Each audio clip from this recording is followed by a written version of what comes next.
It's time to join Montana's very own and your voice for agriculture, Talkin' Ag Lane Nordlund, for today's Lanecast.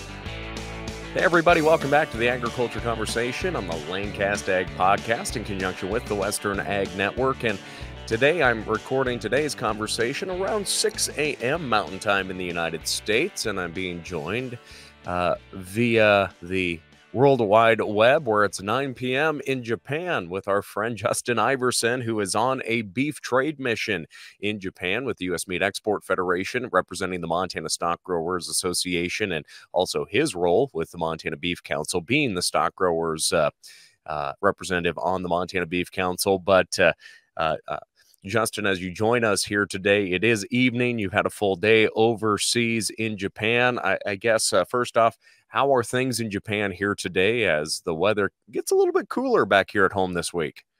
It is hot and humid here in Lane. We actually canceled a trip to a shrine this afternoon. It was too hot to be outside. So we're dashing between air-conditioned buildings and buses this week. Well, yeah, you don't want to get some heat stroke over there, but it's fun maybe to walk into a beef cooler and cool down a little bit too. But we've enjoyed cooling down for sure. Justin, for our friends that are watching or tuning into this conversation, you and your wife and family ranch over there in western Montana. Ovando, that's your closest town? Missoula is probably closest. We're about 25 miles east of Missoula. In Potomac is our Potomac. That's right, Potomac. Well, I'd rather claim Potomac over Missoula any day. You know me, but we can't all be Cats fans, can we, Justin? But we're not going to get into the politics of Montana sports here today. But Justin, as you are overseas, let's just talk about how this trip came together and really what the goal is when looking at creating more market access for beef over in Japan and the Asian market as a whole. Yeah. So we were invited through the Montana Beef Council because we are members of the U.S. Meat Export Federation. Part of our in-state checkoff money goes to support international exports. That's a big driver for money coming back to our cattle industry. It creates more market space for our animals and a marketplace for the variety meats and the things that would be thrown away in the United States, frankly. There's a number of cultures who eat things that we don't in America, and that creates some certain economic impact coming back for us. So we are in Japan building relationships.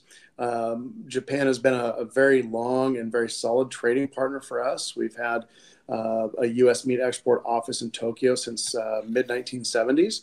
It was our very first one overseas. And so it's important for us to continue building those relationships with importers and consumers and retailers in Japan. The Japanese culture relies very heavily on relationships. And so we are here working on continuing to build those relationships. Once those happen, then you can sit down and actually start to talk about business. Then you sit down and negotiate, and then the sale happens. It's a very long process. So we have producers here from Montana, Idaho, Missouri, Illinois, Iowa. They're calling this the Heartland trip. It's actual producers on the ground producing both beef and pork. The U.S. Meat Export Federation is a red meat marketer, so it's beef, pork, and lamb. Very little lamb is sold in Japan. So primarily beef and pork marketers, but it's also producers, but it's also the corn and soybean producers who are there to support finishing our cattle, but also supporting finishing cattle in Japan. A lot of corn and soybean comes here to finish Wagyu and to finish pork. So it's very important for them to be along as part of this conversation. So we're here telling the story and sharing the story about what we're doing on the land. The Japanese are very, very interested in quality meat versus quantity. They will buy less and spend more to get quality. But even that is being challenged by inflation here. The dollar is very strong compared to the yen. There are some changes happening with that to try to make it a little more equitable, but we have some challenges there. But like I said, they are willing to maybe buy a little bit less, but continue spending good money for very high quality. So we're here talking with with importers. We're meeting with direct consumers today. We actually sat down for the first time ever with a college level culinary school. They graduate tomorrow, and today was the first day they had the opportunity to sit down with actual beef producers and learn how to cook up a very nice sirloin and a very nice pork loin with a well-known chef around here. And we were able to meet with them and share the story about our local producers. And they found that very interesting, and we hope to continue keeping those relationships going forward. So that's what we're doing here. We're maintaining the relationships with our buyers. And Justin, when you are sitting down with these buyers and consumers, as you mentioned, they're looking for high quality product. What are some of the questions that they are asking, and what are some of the parameters that some of these importers in Japan are really needing to have the box checked when they're looking at that product and just bringing that in? What were some of the conversations you've heard, and what are some things that maybe surprised you as a Japanese buyers look at U.S. beef and pork? The Japanese consumer is very driven by quality and taste, and they absolutely highly value grain finished beef.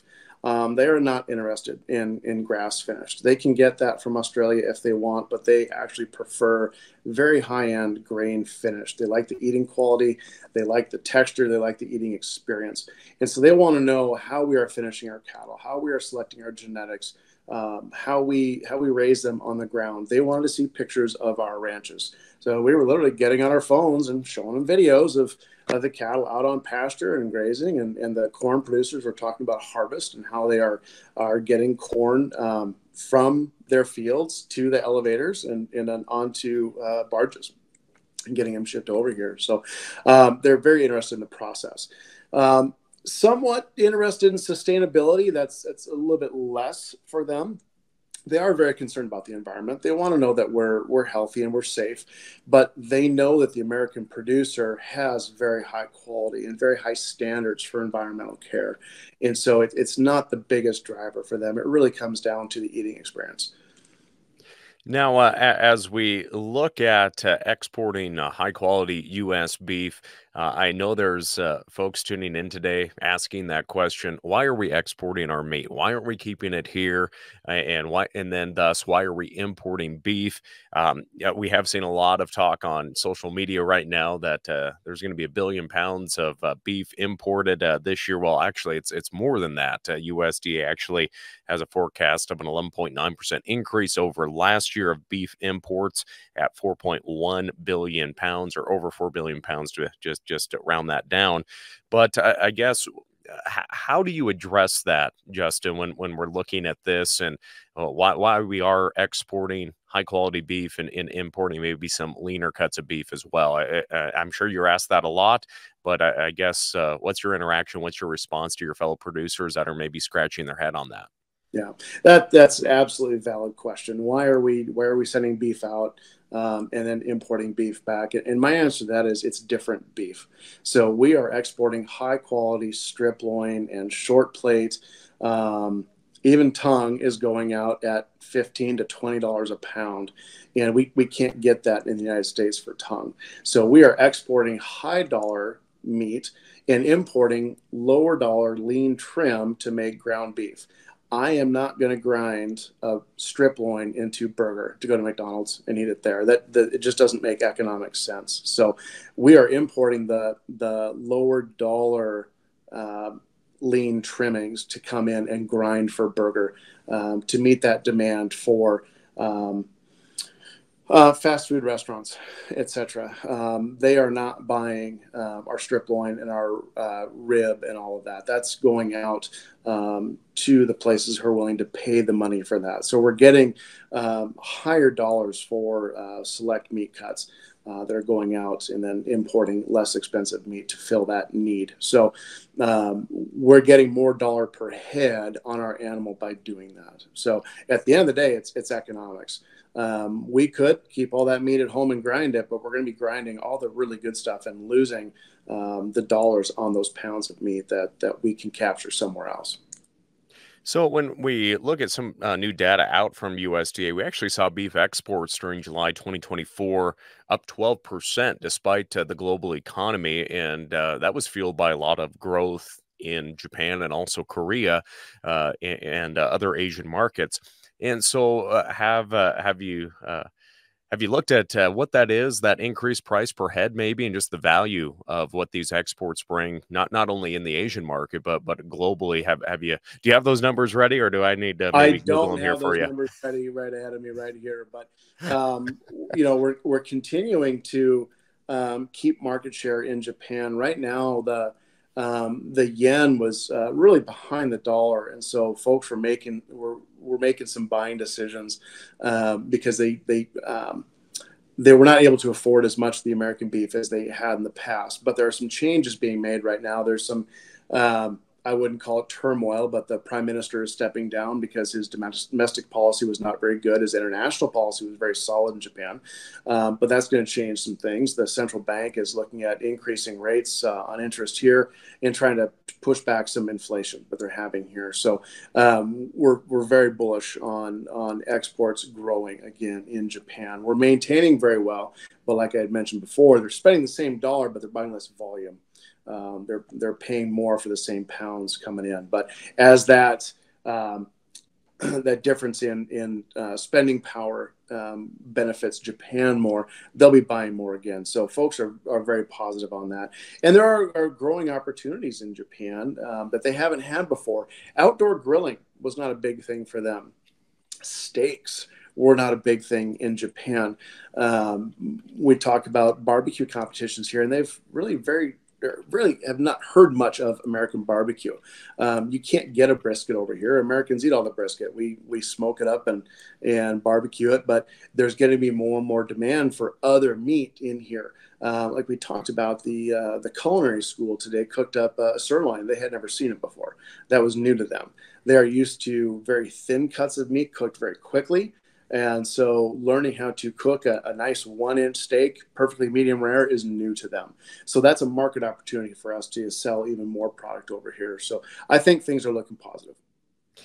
And what's a message you maybe have for producers back here at home about your experience and maybe the knowledge that you're going to bring back to them and share with them about this trip, but also what consumers not only here at home but across the world, why they want high quality beef from family ranchers just like yourself?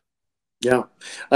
Japan simply cannot produce as much beef as there is demand in the country. They import 60% of their beef. Half of that, roughly half, 45%, comes from the United States. So there's a growing demand for it. There's a growing interest in it. Seafood has gotten very expensive in Japan. You would think that seafood would be less expensive because of their proximity to the ocean, but with overfishing from neighboring countries that start with the letter C, they're losing out on fish. They don't have as many fish available, and so the cost of seafood has gone way high. And so beef is very competitive with locally produced protein. So we still have some very good opportunities here, but things are doing good. Things are doing well. I do get a lot of questions on why we invest so many Montana dollars into international marketing. That's a significant portion of the budget at the Beef Council. And the reason is because we bring a lot of money back to America. 2023 sales in Japan for beef were $1.8 billion. So that's a big return. That's a lot of money coming back. And while some folks say, well, I don't get to see that, that may be the case. You don't see those dollars directly, but there's a market for your beef. That means there's a place for it to go. There's a place for your variety meats to go so that the folks buying your beef, the feeders, the packers, have a place for those animals to go, and you have a market for your calf coming out of Montana. So it's a good opportunity, a very good opportunity. And it's growing. We have offices all around the world.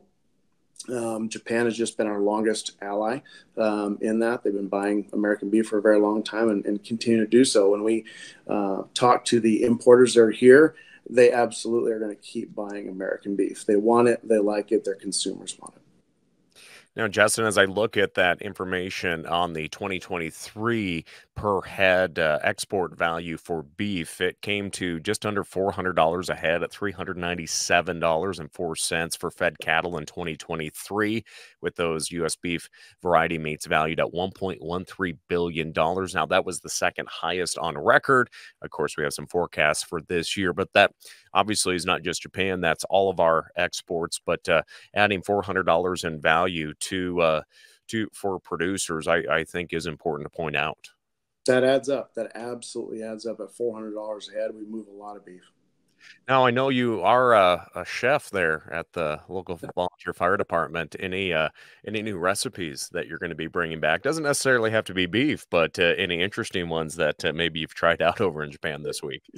So we went to a yakiniku restaurant yesterday, which is a thinly sliced meats grilled at your table. The grill is inset in the tabletop, and you sit around and either grill your own meat, or the chef comes over and grills it for you. And beef tongue with a little bit of salt, pepper, garlic, thinly sliced and grilled over some coals is absolutely fantastic. It is a very good one. Short plate is great. That's a fun one. You can slice up. It's a little bit hard to find in our grocery stores, but if you know what you're doing, talk to your butcher, get it sliced thin. And short ribs, you get flanking style short ribs and grill those up. They're absolutely fantastic. So lots of fun things to eat for sure. Well, it is your bedtime. I don't want to keep you up much longer, but hey, anything else you just want to share with our friends tuning in today? No, I appreciate that that folks are still investing in Montana beef and they want us to promote it. I'm thankful for the opportunity to come over here, and I look forward to coming back and sharing more of the story. We've got 3 more days. Tomorrow we're going to a meat processing plant in Sendai. We're taking the bullet train up north. We're going to spend some time on Friday talking to more importers. We have a trade show to go meet with. So we're going to go out and share the story and talk about it and bring that home. Well, great. Again, Justin Iverson joined us here today, the Montana Stockgrowers Association representative on the Montana Beef Council over in Japan. It's morning here, but evening over in Japan, of course. But Justin, thanks so much for sharing a glimpse at your travels this week representing Montana and U.S. beef producers. Arigato. Well, there you got. I wasn't expecting that one. Thank you, Justin. And thanks for joining us here on a quick conversation on the Lanecast Ag Podcast. I'm Lane Nordlund. Catch you next time. Thank you for tuning in to the Lanecast with Talkin' Ag, Lane Nordlund. Don't forget to subscribe to the Lanecast on your Apple or Android devices. We look forward to joining you next time on the Lanecast.